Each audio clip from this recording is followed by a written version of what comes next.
Hi everyone, this is Santosh Kumar. Welcome to maths logicals. అయితే మనం ఈరోజు ఈ వీడియోలో ఇంటిగ్రేషన్స్ అనేవి డిస్కస్ చేద్దామండి. ఆల్రెడీ మనము టూ వీడియోస్లో ఫార్ములాస్ అనేవి డిస్కస్ చేయడం జరిగింది. ఆ వీడియో యొక్క లింక్స్ అనేవి కింద డిస్క్రిప్షన్లో అనేవి ప్రొవైడ్ చేస్తామండి.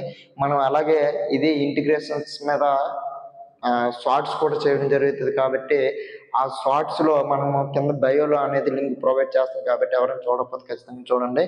అయితే మనము ఇంటిగ్రేషన్స్ అనేవి మనం ఇక్కడ ఎన్ని మెథడ్స్ అంటే 5 మెథడ్స్ అని చెప్తామండి. ఈ 5 మెథడ్స్ అనేవి మీకు వచ్చినట్లయితే ఎటువంటి ఇంటిగ్రేషన్ ఇచ్చినా చేయగలుగుతారండి. మనం అనేది ఒక్కొక్క మెథడ్ అనేది మనము బ్రీఫ్గా డిస్కస్ చేద్దామండి. అయితే అందులో ఫస్ట్ ఏంటంటే ఇంటిగ్రేషన్ బై పార్ట్స్ అండి, ఇంటిగ్రేషన్ సబ్స్టిట్యూషన్ మెథడ్ అంటామండి. మూడోది ఏంటంటే ఇంటిగ్రేషన్ బై పార్షియల్ ఫ్రాక్షన్ అండి. నాలుగోది స్పెషల్ ఇంటిగ్రేషన్స్ అని చెప్తామండి. ఐదోది ఏంటంటే ఇంటిగ్రేషన్ బై యూజింగ్ డిఫరెన్సియేషన్ అని చెప్తామండి. అయితే మనము డిఫరెన్సియేషన్ చేసి కొన్ని ఇంటిగ్రేషన్స్ అనేవి మనం ఫైండ్ అవుట్ చేస్తామండి. అట్లాగే స్పెషల్ ఇంటిగ్రేషన్స్ అనేవి కొన్ని ఉంటాయండి. అవి మీరు నేర్చుకుంటే మనకి ఎంసెట్లోనైనా ఎన్ని కాంపిటేటివ్ ఎగ్జామ్స్లోనైనా ఈ 5 మెథడ్స్ నుంచి మనకి ఇంటిగ్రేషన్ అనేది ఇవ్వడం జరుగుతుందండి. కాబట్టి ఈ 5 మెథడ్స్ అనేవి మీరు నేర్చుకుంటే ఏ కాంపిటేటివ్ ఎగ్జామ్ అయినా, ఏ ఎంట్రన్స్ ఎగ్జామ్ అయినా ఉపయోగపడతాయి కాబట్టి ఖచ్చితంగా చూడండి. అయితే మనం ఇప్పుడు ఫస్ట్ ఇంటిగ్రేషన్ బై పార్ట్స్ అండి. బై పార్ట్స్ గురించి ఇప్పుడు మనం ఇప్పుడు అనేది డిస్కస్ చేద్దామండి. అయితే మనకి by parts, integration by parts అనేవి రావాలంటే మీకు ఒక్క ఫార్ములా తెలిస్తే చాలండి. ఒక్క ఫార్ములా అండి. ఆ ఒక్క ఫార్ములా ఏంటంటే సపోజ్కి ఆ ఫంక్షన్ అనేది మనకి ఇచ్చిన ఫంక్షన్ అనేది యూవీలో కనిపించింది అనుకోండి. మనకి ఇచ్చిన ఫంక్షన్ అనేది యూవీలోను కనిపించింది అనుకోండి. యూవీలో కనిపించినప్పుడు U integral V minus integral D by dx of U integral V N. ఇది మనకి ఫార్ములా అండి. చూడండి, మరొకసారి చెప్తున్నానండి. మనకి ఇచ్చిన ఫంక్షన్ అనేది the function is in the form of U and V. అయితే యూవీలో ఫంక్షన్ అనేది కనిపించినట్లయితే అందులో మనకి దానికి ఇంటిగ్రేషన్ ఏ విధంగా చేయాలంటే U integral V minus derivation of U integral V N. అయితే మనకి ఇక్కడ చూడండి, అయితే మీ అందరికీ ఒక డౌట్ రావాలండి, ఏది యూ కింద తీసుకోవాలి, ఏది వి కింద తీసుకోవాలండి. దీనికి మరొక మెథడ్ ఏంటంటే, మరొక నేమ్ ఏంటంటే ఐలేట్ అని చెప్తామండి. ఐలేట్ అంటే ఏంటంటే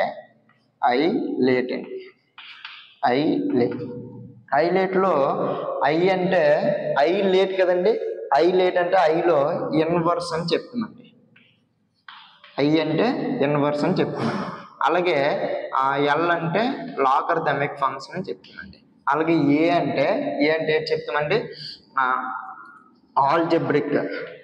ఆల్జిబ్రిక్ ఫంక్షన్ అని చెప్తున్నాను.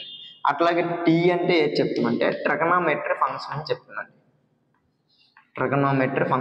ఈ అంటే ఎక్స్పోనెన్షియల్ ఫంక్షన్ అని చెప్తాను. అయితే ఇక్కడ మనం చూడండి, ఈ ఆర్డర్ అనేది ఫాలో అవ్వాలండి. ఏ ఆర్డర్ని ఫాలో అవ్వాలండి? ఈ ఐలేట్ ఆర్డర్ అనేది మనం మస్ట్ అండ్ షుడ్ బిగా ఫాలో అవ్వాలండి. ఈ ఐలేట్ ఆర్డర్ని మీరు ఫాలో అవునట్లయితే మనకి ఇక్కడ యూ అనేది ఏది తీసుకోవాలి, వి అనేది ఏ ఫంక్షన్ అనేది తీసుకోవాలనేది మనకి ఇక్కడ క్లియర్గా అనేది అర్థం అవడం జరుగుతుంది. అయితే ఐలేట్లో ఈ ఆర్డర్ ఫస్ట్ ఇన్వర్స్ ఫంక్షన్ ఉందో లేదో చెక్ చేస్తాము. తర్వాత ఇన్వర్స్ ఫంక్షన్ లేకపోతే లాగరిథమిక్ ఫంక్షన్ ఉందో లేదో చెక్ చేస్తాము. లాగరిథమిక్ ఫంక్షన్ కూడా లేదనుకోండి, అప్పుడు ఆల్జిబ్రిక్ ఫంక్షన్ ఉందో లేదో చెక్ చేస్తామండి. ఆల్జిబ్రిక్ ఫంక్షన్ లేని పక్షంలో ట్రిగనోమెట్రీ ఫంక్షన్ ఉందో లేదో చెక్ చేస్తామండి. అట్లాగే ఎక్స్పోనెన్షియల్ ఫంక్షన్ ఉందో లేదో కూడా లాస్ట్లోనూ మనం ఏది తీసుకోవాలంటే ఎక్స్పోనెన్షియల్ ఫంక్షన్ తీసుకోవాలి. ఆర్డర్ ఫస్ట్ దేనికోవాలంటే ఇన్వర్స్ ఫంక్షన్ ఇవ్వాలి, లాస్ట్లో దేనికోవాలంటే ఎక్స్పోనెన్షియల్ ఫంక్షన్ ఇవ్వాలండి. ఇప్పుడు మనము ఒక ఎగ్జాంపుల్ సమ్ అనేది డిస్కస్ చేద్దాం. X E power X DX plus C అండి. ఇప్పుడు మనం దీనికి ఇంటిగ్రేషన్ అనేది ఫైండ్ అవుట్ చేయాలండి. X E power X plus C అండి. అయితే మనకి ఇక్కడ చూడండి, దీన్ని యూ అనుకోండి, దీన్ని వి అనుకోండి. అలాగా అంటే ఇప్పుడు యూవీలో కనిపిస్తుంది అంతే కదండి. ఇప్పుడు దేన్ని యూ అనుకోవాలి, దేన్ని వి అనుకోవాలి అనేది మనం ఇప్పుడు మనకి ఇక్కడ తెలియాలి. అంటే ఇప్పుడు చూడండి, ఫస్ట్ ఇన్వర్స్ ఫంక్షన్ ఉందా లేదా, లేదు కాబట్టి ఇన్వర్స్ ను వదిలేస్తాను. తర్వాత లాగరిథమిక్ ఫంక్షన్ ఉందా లేదా, లేదు కాబట్టి లాగరిథమిక్ ఫంక్షన్ ని వదిలేస్తాను. అలాగే ఆల్జబ్రిక్ ఫంక్షన్ ఉందా లేదా, ఆల్జబ్రిక్ ఫంక్షన్ అనేది ఉంది.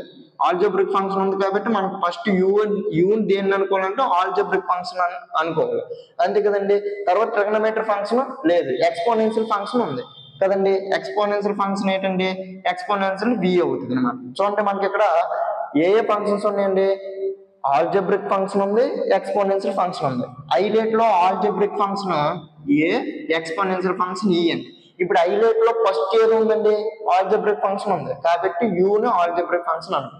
ఇప్పుడు ఈ అంటే ఏంటండి, ఎక్స్పోనెన్షియల్ ఫంక్షన్ కాబట్టి దాన్ని వి అనుకోవడం జరిగింది. అయితే ఇప్పుడు మనము ఎక్స్ ఫార్ములా చూడండి ఎక్స్ ఇంటిగ్రల్ వి అంటే E power X minus integral D by dx of X integral V అంటే ఈ పవర్ ఎక్స్ అంతే కదండి డిఎక్స్. ఇప్పుడు చూడండి X E power X integration ఏంటండి, ఈ పవర్ ఎక్స్. ఫార్ములాస్ ఎవరికైనా తెలియకపోతే మనం వీడియో యొక్క లింక్స్ అనేవి కింద డిస్క్రిప్షన్ లో ప్రొవైడ్ చేయడం జరిగింది కాబట్టి చూడండి. ఖచ్చితంగా మీకు ఫార్ములా చదవకపోయినా ఆ యొక్క వీడియోస్ చూస్తే మీకు కొన్ని ఫార్ములాస్ చెప్పడం జరిగింది కాబట్టి ఖచ్చితంగా మీకు గుర్తు ఉంటాయని అనుకుంటున్నాను. కాబట్టి ఎక్స్ కి విత్ రెస్పెక్ట్ ఎక్స్ డెరివేషన్ ఏంటంటే మనకు ఆల్రెడీ ఫస్ట్ ఇయర్ లో వస్తాయండి డెరివేషన్స్ అనేవి. ఎక్స్ కి విత్ రెస్పెక్ట్ ఎక్స్ డెరివేషన్ 1 కాబట్టి ఈ పవర్ ఎక్స్ కి ఇంటిగ్రేషన్ ఈ పవర్ ఎక్స్ డిఎక్స్ అంతే కదండి. ఇప్పుడు చూడండి X E power X minus 1 into ఈ పవర్ ఎక్స్ అంటే ఈ పవర్ ఎక్స్ కి ఇంటిగ్రేషన్ ఈ పవర్ ఎక్స్ అంతే కదండి. ఈ పవర్ ఎక్స్ ఇప్పుడు ఈ రెండిట్లో మనం ఏంటి కామన్ తీయొచ్చండి, ఈ పవర్ ఎక్స్ కామన్ తీయొచ్చు. ఈ పవర్ ఎక్స్ అనేది కామన్ తీయొచ్చు. ఈ పవర్ ఎక్స్ కామన్ తీసాము, ఈ పవర్ ఎక్స్ కామన్ తీసేస్తే ఇక్కడ ఏంటి ఉంటుందండి, ఎక్స్ ఉంటుంది. ఎక్స్ ఇక్కడ ఏంటి ఉంటుందంటే -1 అంతే కదండి. ఈ పవర్ ఎక్స్ -1 అర్థమైంది. మరొక ఎగ్జాంపుల్ అనేది డిస్కస్ చేస్తే మీకు అర్థమవుతుందండి. అయితే ఇంటిగ్రల్ ఎక్స్ సైన్ ఎక్స్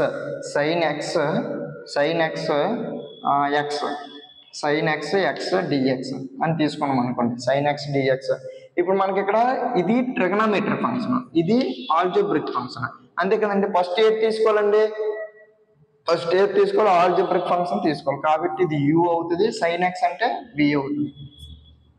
ఇప్పుడు చూడండి ఎక్స్ ఇంటిగ్రల్ సైన్ ఎక్స్ అంతే కదండి, sine x minus integral D by dx of x అంతే కదండి, d by dx of x by sine x. ఇప్పుడు చూడండి ఎక్స్ ఇంటిగ్రల్ సైన్ ఎక్స్ కి ఇంటిగ్రేషన్ ఏంటండి మైనస్ కాస్ ఎక్స్ ఇంటిగ్రేషన్ కదండి, ఇంటిగ్రేషన్ ఓన్లీ కాస్ ఎక్స్.